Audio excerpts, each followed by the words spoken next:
Hey everyone, this is the LEGO Wonder Woman 1984 set called Wonder Woman vs. Cheetah. Now, as of the time of the recording of this video, the movie isn't out, and we haven't seen a whole lot of stuff about the movie. Don't know exactly what all of this is, what its context is, what the source material has for backstory and all that. So I'm just going to look at this as a LEGO set, check it out, see how it plays, see how it's put together, and think about its value a little bit. Step one is to just look at this thing. Because, I personally don't think I've ever seen anything quite like this from LEGO. It's a bit of terrain with a bunker entrance, it looks like, and a pretty serious looking transmitter, transceiver, antenna sort of thing up above that has a whole lot of pieces and unfortunately quite a bit of repetition with some small pieces. But the end result looks pretty impressive. The whole thing looks rather serious to me. And yeah, Wonder Woman is bouncing around a little bit. We'll get to that in a minute. But just generally, I don't see a lot of toyishness here, for lack of a better term. I don't see a lot of bright colors. I don't see action features that are just screaming at you. And it's not just a facade. There's not a whole lot to the underground portion of it, the interior portion of it, yet there's quite some depth. I mean, look at that from the side. They could have done this set much smaller and much more shallow, but it feels like the LEGO designer, the main designer behind this, was going for something that targets somewhat of an older audience, or a more serious audience at least, that wants something that they're going to want to keep for some time. The sides easily could have been built up with so-called big ugly rock pieces, big preformed parts, but you actually build the terrain with regular pieces and then cover part of it up with some foliage. There's a spider down there, and then this is just a clear stand for a figure to basically be posed in motion, so this can actually be rotated around, and it just offers you something extra to do either for play or just for display. I think it probably even works possibly better for display than play itself. And then the main array up here shockingly uses prints for all those panels, and thank goodness that it does. But those are all metallic gold printed panels. Let me see if I can get a little more glare on that so you can appreciate that better. There we go. Yeah, got some shine to it, but it's mixed in with some pearl gold color, which really stands out because you can really see the difference in hue, especially there. I like the build for the center part of it. It's very different. You can immediately see the parts that it's made of up close, but from a distance it looks really nice. It just has a very fine detail to it.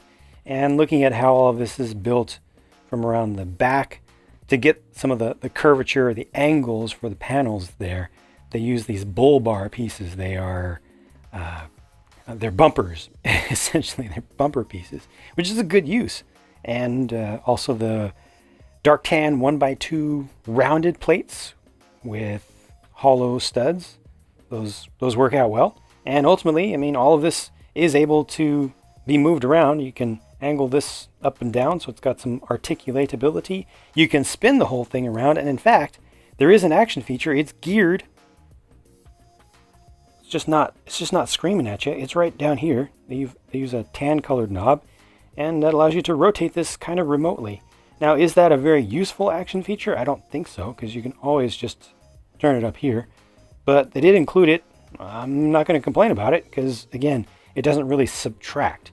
I don't like it when LEGO does action features for sets that don't have to be only for the youngest of kids, and they have really bright colored, huge things with a sticker on it that says "Turn Me," essentially, and stuff like that. So, that's nice, and you can easily hide it away even more than that. This is just I think a power tower, it would just have electrical lines on it, and they just don't have any electrical lines associated with it. And then there's just a little bit more terrain down at the base, and this can also be folded in to change the shape of the whole thing a little bit. But let's look at the interior from around the back.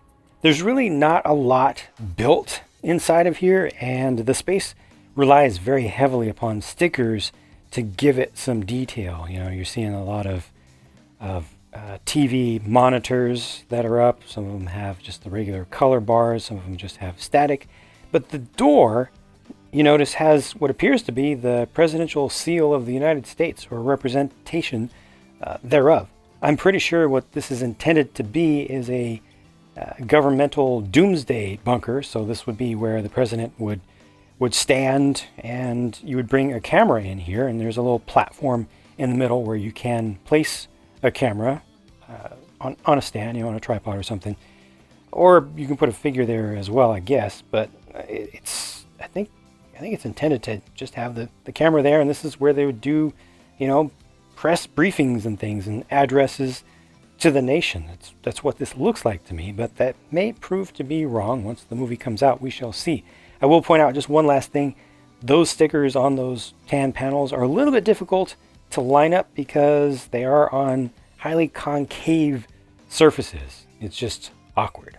As for the idea of having a camera mounted there, well, it just so happens they have a camera, and look at that, you can rotate it around. Now, it's not quite at the right angle, but this appears to kind of work for me, and that is a cool looking vintage TV camera. It's also scaled well to a minifigure. As for the figures, that one on the left is named Max, and that is all I know about him. There's no description of what that character is. I don't know anything from Wonder Woman lore myself that could be, a connection with what he could represent. So I just can't speak about that other than as just a figure. And it looks like just a fine, normal person, in business attire figure. So that's about all I have to say about that one. But on the right is Kristen Wiig Cheetah in full Cheetah form. As of the time of the recording of this video, I haven't seen any reveals of that character in its fully transformed form like this, but it's a really good looking minifigure if you ask me. And I'm glad because LEGO did an excellent classic Cheetah figure before, and this one feels like it does great justice as well. I have not seen the source material for this, so I don't know how accurate it is, but it just looks like a well done, well produced figure, well designed, a lot of detail. The production work on it is spot on. I don't see any errors there. So yeah, I'm really happy with that. It has good consistency. Both of these have alternate faces, and just generally, this seems like good stuff so far. And that brings me to 2020's 1984 Wonder Woman. This is a very special looking figure. They got the specialized headgear piece just for her, which has the metallic gold that's printed on it or painted on it, dark brown for the hair color. But this is another case where you can clearly see the difference in golds. I personally prefer this gold color. It's just less orange, looks better generally speaking, but the pearl gold at least is produced pretty well here. This is the newer version of pearl gold, which is actually a better mix of colors. So we have that going for us, and the wings look pretty glorious. They are not able to articulate in any way, but they look good. I think they're scaled pretty nicely, and it's very important that this figure have an alternate face as well.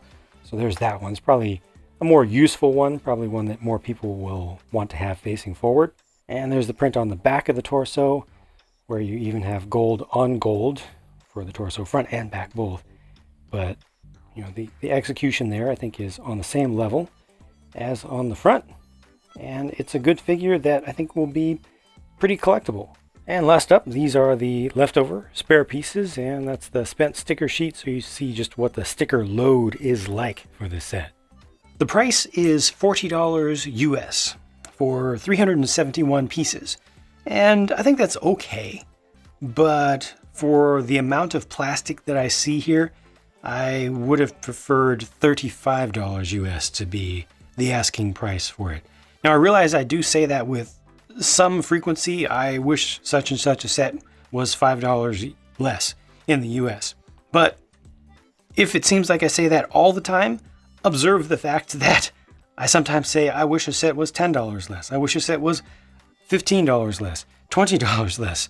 Every once in a while, I even come upon a set that I think could have been more expensive, or that is absolutely perfectly priced. I give you my thoughts about value based on my personal experience buying hundreds of Lego sets every single year for years and years and years now for this channel, based on my perception of value of what I actually see before me on a specific set. So it's never generic feedback that I give about value. It's always about the specific scenario, exactly what I personally see. Of course, as always, it is an opinion. Not everyone will agree. I have the box over here, and I'm not a big fan of packaging. I've said that many, many times, but this box is pretty dynamite. That is really cool. It really stands out. It's something special. It's something different. And around the back, they have just a pretty clear picture of one view of the thing that you actually get, the thing that you actually build. So I appreciate that. And then on the side, that's a pretty cool picture as well. It's actually a painting, interestingly, not a photograph, or maybe it's a tracing of a photograph, but I think it's just painted from looking at it. But overall, it's a very presentable thing. And again, I feel like Lego went for more of an advanced audience for this. They say 8+, and certainly as far as complexity is concerned, 8+ should be no sweat. Feels right for this. There will be some kids that are younger that will be able to, just breeze right through it. There will be some kids that are older. There will be some adults that will be like, I am so tired of putting these bars together and angling these printed panels. Definitely some patience is required there if you want to get that to look good. I personally, as far as just a few more words about value, I personally could have done without this feature. It doesn't really do anything. It's not useful. To get it down $5, removing all the parts involved in that, or adding another figure, I think. So that's about how much I feel that this is overpriced, about the value of a figure. So that's honestly not too bad. I hope for this set's sake that this ends up being an iconic scene, an iconic location that will be memorable from the film. If it is, then that'll add more value to this, to people based on nostalgia and the feels. If it's a total throwaway location, though, that nobody remembers, that nobody will care about, that's maybe shown in the first 30 seconds of the film, and then that's the end of it, then that'll really be a shame, and that'll take value away from it. It'll take people's interest away from it, and then it'll end up just being a very expensive way to get those figures. So I hope that this ends up being a useful thing that a lot of people will be able to enjoy, but if it doesn't, you've heard my thoughts about it regardless. If you want to see the build for this, I've got the pure build as usual. I've got the speed build on those respective channels that are linked from the video description. So check out one of those if you want to, and I'll talk to you again soon. Thanks for watching.